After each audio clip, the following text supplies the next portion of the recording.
نعبد و نصلی علی رسول الکریم اما بعد اعوذ باللہ من الشیطان الرجیم بسم اللہ الرحمن الرحیم وقل انی آن النذیر مبین کما انزلنا علی المقتسمین الذین جعلوا القرآن عضین فوربک لنسألنہم اجمعین عما كانوا یعملون فاصدع بما تؤمر وأعرض عن المشركين إنا كفيناك المستهزئين الذين يجعلون مع الله إلها آخر فسوف يعلمون ولقد نعلم أنك يضيق صدرك بما يقولون فسبح بحمد ربك وكن من الساجدين وَاعْبُدْ رَبَّكَ حَتَّى يَأْتِيَكَ الْيَقِينُ۔ ابھی آپ نے سورہ ہجر کی آیت 89 سے 99 کی تلاوت سماعت فرمائی۔ ان آیتوں کا ترجمہ اور تفسیر اس طرح ہے: وَقُلْ إِنِّي أَنَا النَّذِيرُ الْمُبِينُ، آیت 89۔ کما انزلنا علی المقتسمین، آیت 90۔ الذین جعلوا القرآن عضین، آیت 91۔ فوربک لنسألنہم اجمعین، آیت 92۔ اما کانوا یعملون، آیت 93۔ ترجمہ: آپ فرما دیں کہ میں تو ایک کھلم کھلا ہوشیار کر دینے والا ہوں، جس طرح ہم نے اپنا عذاب قسمیں کھانے والوں پر اتارا جنہوں نے قرآن کے ٹکڑے ٹکڑے کر ڈالے۔ آپ کے رب کی قسم ہم ضرور ایک ایک سے ان کے عمل پوچھ کر رہیں گے۔ یہ تھا ترجمہ سورہ ہجر کی آیت 89 سے 93 کا۔ اب تفسیر۔ آیت 89: نبی صلی اللہ علیہ وسلم کو حکم ہے کہ آپ لوگوں سے فرما دیں کہ میں تو تمہیں صاف صاف ڈرانے والا ہوں اور اللہ کے دردناک عذاب سے ہوشیار کر رہا ہوں کہ جس طرح پہلی قوموں پر جو نبیوں کو جھٹلایا کرتی تھیں اللہ کا عذاب آیا، کہیں تم پر بھی نہ آ جائے، کیونکہ تم بھی اپنے نبی کو جھٹلا رہے ہو۔ آیت 90: مقتسمین کی تفسیر۔ مقتسمین سے وہ لوگ مراد ہیں جنہوں نے آپس میں قسمیں کھا کر اللہ کے رسول کی مخالفت و تکذیب کا عہد کیا تھا اور انہیں ستانے کا بیڑا اٹھایا تھا۔ قوم صالح نے کہا تھا کہ سورہ نمل کی آیت 49 میں تم اللہ کی قسمیں کھا کھا کر اس بات کا عہد کرو کہ ہم ان پر اور ان کے گھر والوں پر شب و خون ماریں گے، پھر ان کے ولی سے کہہ دیں گے کہ ہمیں تو خبر بھی نہیں، ہم نے ان کے قتل کی سازش میں ذرا سا بھی حصہ نہیں لیا۔ سورہ نحل کی آیت 38 میں فرمایا انہوں نے پکی قسمیں کھا کھا کر کہا کہ اللہ ان لوگوں کو زندہ نہیں فرمائے گا۔ سورہ ابراہیم کی آیت 44 میں فرمایا کیا تم نے پہلے سے قسمیں نہ کھا رکھی تھیں کہ تمہارے لیے زوال نہیں۔ سورہ اعراف کی آیت 49 میں فرمایا کیا یہ وہی ہیں جن کے بارے میں تم قسمیں کھا کھا کر کہا کرتے تھے کہ ان پر اللہ کی رحمت نہ ہوگی۔ یہ لوگ جب دنیا کی کسی چیز پر جھوٹ بولتے تو قسمیں کھا بیٹھتے تھے، اسی لیے ان کو مقتسمین کہا گیا۔ رحمت عالم صلی اللہ علیہ وسلم کی اور لوگوں کی مثال۔ رحمت عالم صلی اللہ علیہ وسلم نے فرمایا کہ میری اور اس دین کی جسے دے کر مجھے اللہ نے مبعوث فرمایا ہے مثال اس شخص کی سی ہے جو اپنی قوم کے پاس آ کر کہتا ہے کہ میں نے اپنی آنکھوں سے دشمن کا لشکر پڑا ہوا دیکھا ہے، میں تمہیں کھول کھول کر بیدار کر رہا ہوں کہ اپنا بچاؤ کر لو۔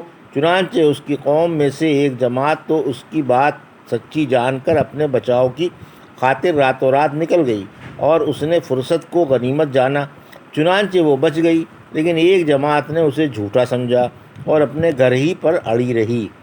آخرکار دشمن نے حملہ کر کے اسے ہلاک کر دیا اور اس کی بیخکنی کر ڈالی۔ یہی مثال اس کی ہے جو میری اطاعت کرے گا اور جو قرآن میں لے کر آیا ہوں اس کی پیروی کرے گا، اور اس کی جو میری نافرمانی کرے گا اور میں جو حق لے کر آیا ہوں اسے جھٹلائے گا۔ آیت 91: اہل کتاب نے اپنی کتابوں کے ٹکڑے ٹکڑے کر ڈالے، یعنی جنہوں نے آسمانی کتابوں کے ٹکڑے ٹکڑے کر ڈالے۔ ایک روایت میں ہے کہ انہوں نے قرآن کو جادو قرار دیا۔ آیت 92 اور 93۔ توحید کے بارے میں ضرور باز پرس ہوگی، یعنی اللہ کی قسم ہم لوگوں سے لا الہ الا اللہ کے بارے میں ضرور سوال کریں گے۔ ابن مسعود رضی اللہ فرماتے ہیں، اس کی قسم جس کے سوا کوئی اور معبود نہیں، ایک ایک شخص اللہ کے سامنے خلوت میں آئے گا جیسے 14ویں شب کا چاند۔ ہر شخص اپنی اپنی جگہ خلوت میں دیکھتا ہے۔ اللہ پوچھے گا کہ اے فرزند آدم، تجھے کس چیز نے مجھ سے دھوکے میں رکھا؟ اے انسان، تو نے اپنے علم کے مطابق کتنا عمل کیا؟ اے آدم کے بیٹے، تو نے نبیوں کی کتنی اطاعت کی؟ قیامت کے دن انسان سے دو باتوں کا ضرور سوال ہوگا کہ دنیا میں کس کی عبادت کی اور پیغمبروں کی کہاں تک اطاعت کی۔ عملوں اور مال کے بارے میں بھی سوال ہوگا۔ رحمت عالم صلی اللہ علیہ وسلم نے فرمایا، معاذ، قیامت کے دن انسان سے اس کی کوششوں کے بارے میں بھی پوچھا جائے گا، یہاں تک کہ آنکھ کے سرمے کے بارے میں، انگلی سے کیچڑ کے بارے میں بھی۔ میں تمہیں قیامت کے دن اس حال میں نہ پاؤں کہ کوئی دوسرا شخص تم سے زیادہ خوش قسمت اس چیز میں ثابت ہو جو تمہیں اللہ نے دی ہے۔ فاصدع بما تؤمر وأعرض عن المشرکین، آیت 94۔ انا کفیناک المستہزئین، آیت 95۔ الذین یجعلون مع اللہ الہا آخر فسوف یعلمون، آیت 96۔ وَلَقَدْ نَعْلَمُ أَنَّكَ يَضِيقُ صَدْرُكَ بِمَا يَقُولُونَ، آیت 97۔ وَسَبِّحْ بِحَمْدِ رَبِّكَ وَكُن مِّنَ السَّاجِدِينَ، آیت 98۔ وَاعْبُدْ رَبَّكَ حَتَّىٰ يَأْتِيَكَ الْيَقِينُ، آیت 99۔ ترجمہ: جس چیز کا آپ کو حکم ہے اسے صاف صاف بیان کر دیں اور مشرکوں سے روگردانی کر لیں۔ ہم ان مذاق اڑانے والوں سے جو اللہ کے ساتھ دوسرے معبود ٹھہراتے ہیں آپ کو کافی ہیں۔ یہ عنقریب جان جائیں گے کہ ہمیں خوب معلوم ہے کہ ان کی باتوں سے آپ کا دل دکھتا ہے، لہذا آپ اپنے رب کی پاکی اور حمد بیان کرتے رہیں اور سجدہ کرنے والوں میں سے ہو جائیں اور مرتے دم تک اپنے رب ہی کی عبادت کرتے رہیں۔ یہ تھا ترجمہ آیت 94 سے 99 کا۔ تفسیر 94 سے 96۔ بے دھڑک تبلیغ کا حکم۔ رحمت عالم صلی اللہ علیہ وسلم کو حکم ہے کہ آپ بلا کھٹکے لوگوں کو کھلم کھلا پیغام رسالت پہنچا دیں، ہر کان میں حق کی آواز دیں اور مشرکوں کے روبرو شرک و بت پرستی کی ترویج فرما دیں۔ آپ کو جو حکم ہے اسے کر گزریں۔ نماز میں قرآن زور زور سے پڑھیں۔ اس آیت کے اترنے سے پہلے مسلمان چھپ چھپ کر نمازیں پڑھا کرتے تھے، مگر اس آیت کے بعد اعلان سب کے سامنے نمازیں پڑھنے لگے۔ راہ تبلیغ میں مشرکوں سے نہ ڈرو۔ پھر فرمایا، جو مشرک آپ کو اللہ کی آیتوں سے روکنا چاہتے ہیں آپ ان کی پرواہ نہ کریں اور ان سے نہ ڈریں۔ سورہ قلم کی آیت 9 میں فرمایا، مشرک چاہتے ہیں کہ آپ سست ہو جائیں تو یہ بھی سست ہو جائیں، آپ کو اللہ کافی ہے۔ آپ پیغام حق پہنچانے میں ذرا بھی نہ ہچکچائیں، اللہ آپ کا محافظ ہے اور وہی آپ کو ان سے بچائے گا۔ سورہ مائدہ کی آیت 67 میں فرمایا، اے رسول صلی اللہ علیہ وسلم، آپ کے رب کے پاس سے آپ پر جو کچھ اترا ہے آپ اس کی تبلیغ کرتے ہیں۔ اگر آپ ایسا نہ کریں گے تو حق رسالت ادا نہ کریں گے اور اللہ آپ کو لوگوں سے بچا لے گا۔ مذاق اڑانے والوں کا انجام۔ مذاق اڑانے والے 5 بڑے اور معمر رئیس تھے، اور اولاد اسد میں سے اسود بن مطلب ابو زمع تھا۔ یہ رسول اللہ صلی اللہ علیہ وسلم کو بہت ستاتا تھا اور آپ کا خوب مذاق اڑایا کرتا تھا۔ آپ نے اس پر بد دعا کر دی کہ اے اللہ اسے اندھا کر دے اور اس کی اولاد ختم کر دے۔ بنی زہرہ میں سے اسود بن عبد یغوث تھا، مخزومیوں میں سے ولید بن مغیرہ تھا، بنی سہم میں سے عاص بن الوائل تھا، اور خزاعہ میں سے حارث بن طلحہ تھا۔ جب ان کی شرارت حد سے بڑھ گئی اور انہوں نے خوب آپ کا مذاق اڑایا تو فصدع سے فسوف یعلمون تک آیتیں اتری۔ ایک دفعہ جبرائیل علیہ السلام آپ کے پاس تشریف لائے، آپ خانہ کعبہ کا طواف فرما رہے تھے۔ جبرائیل علیہ السلام کھڑے ہو گئے اور آپ بھی ان کے پاس کھڑے ہو گئے۔ اتنے میں آپ کے پاس اسود بن عبد یغوث گزرا۔ جبرائیل نے اس کے پیٹ کی طرف اشارہ کر دیا، جس سے اس سے استسقا ہو گیا۔ اور اسی میں مر گیا۔ ولید بن مغیرہ گزرا تو آپ نے اس کے ٹخنے کے زخم کے نشان کی طرف اشارہ کر دیا جو اب سے برسوں پہلے ہو گیا تھا۔ یہ ایک خزائی کے پاس سے گزر رہا تھا جو اپنے تیروں کی دھار نکال رہا تھا۔ ایک تیر نے اس کے تہبند میں لپٹ کر اس کے ٹخنے کے زیرے حصے میں خراش پیدا کر دی تھی، یہ بھی اسی میں مر گیا۔ عاص بن وائل گزرا تو اس کے تلوے کی طرف اشارہ کر دیا۔ ایک دن یہ گدھے پر سوار ہو کر طائف جا رہا تھا، راہ میں گر پڑا اور تلوے میں کیل گھس گئی جس سے مر گیا، اور حارث بن طلحہ کے سر کی طرف اشارہ کر دیا جس کے دماغ سے پیپ آئی اور اس میں مر گیا۔ ان سب کا سرغنہ ولید بن مغیرہ تھا، اسی نے ان سب کو آمادہ کیا تھا۔ آیت 97۔ کسی صدمے یا کسی خوف سے اللہ کا کام نہ چھوڑا جائے، یعنی ہمیں معلوم ہے کہ آپ کا دل ان کی باتوں سے تنگ ہوتا ہے اور آپ کو ان سے کافی دکھ پہنچ رہا ہے، لیکن آپ اپنا کام انجام دیتے جائیں اور برابر تبلیغ کیے جائیں۔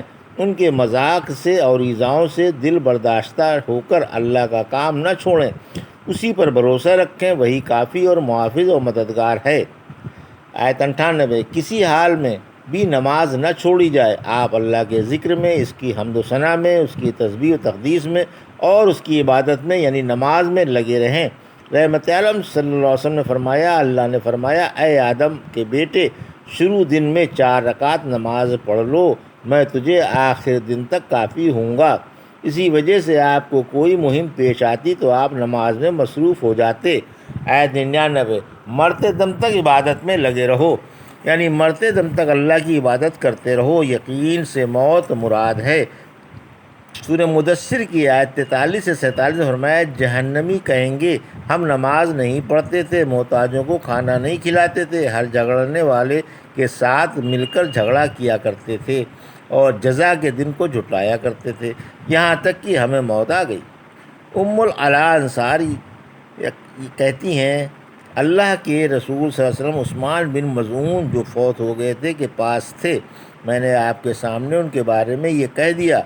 ابو صاحب رضی اللہ تعالیٰ عنہ، اللہ تم پر رحم فرمائے، میں گواہ ہوں کہ اللہ نے تمہاری عزت کی ہے۔ فرمایا، تمہیں کیسے معلوم ہوا کہ اللہ نے ان کی عزت کی ہے؟ میں نے کہا کہ آپ پر میرے ماں باپ قربان ہوں، پھر کس کی عزت ہوگی اگر ان کی نہ ہوگی؟ فرمایا نہیں، فرمایا انہیں یقین یعنی موت آ چکی ہے، مجھے ان کے حق میں بھلائی کی توقع ہے۔ ایک غلط بات کی طرف اشارہ۔ اس آیت سے معلوم ہوا کہ عبادت جیسے نماز، روزہ وغیرہ انسان پر واجب ہے جب تک کہ اس کے ہوش و حواس درست ہوں۔ عبادت اپنے حال کے مطابق ادا کرتا ہے۔ چنانچہ رحمت عالم صلی اللہ علیہ وسلم نے فرمایا، کھڑے ہو کر نماز پڑھو، اگر کھڑے نہ ہو سکو تو بیٹھ کر پڑھو، اگر بیٹھ کر بھی نہ پڑھ سکو تو لیٹ کر پڑھ لو۔ جو یہ کہتے ہیں کہ یقین سے معرفت مراد ہے، اس آیت سے ان کی غلطی کا بھی پتہ چل گیا۔ ان بے دینوں کا خیال ہے کہ جب انسان معرفت کی سرحد پر پہنچ جاتا ہے تو اس سے عبادت ساقط ہو جاتی ہے۔ یہ عقیدہ کھلا کفر، صریح گمراہی اور کمال جہالت ہے، کیونکہ انبیاء اور ان کے صحابہ اللہ کو زیادہ جاننے والے اور اس کے حقوق و صفات خوب پہچاننے والے تھے کہ وہ کس درجے کی تعظیم کا حقدار ہے، پھر بھی عمر بھر سب سے زیادہ عبادت کرتے رہے اور آخری سانسوں تک نیکیوں میں مصروف رہے۔ الحمدللہ سورہ ہجر پائے تکمیل کو پہنچی۔ بارک اللہ لی و لکم فی القرآن الحکیم و نفعنی وایاکم بآیات الذکر الحکیم۔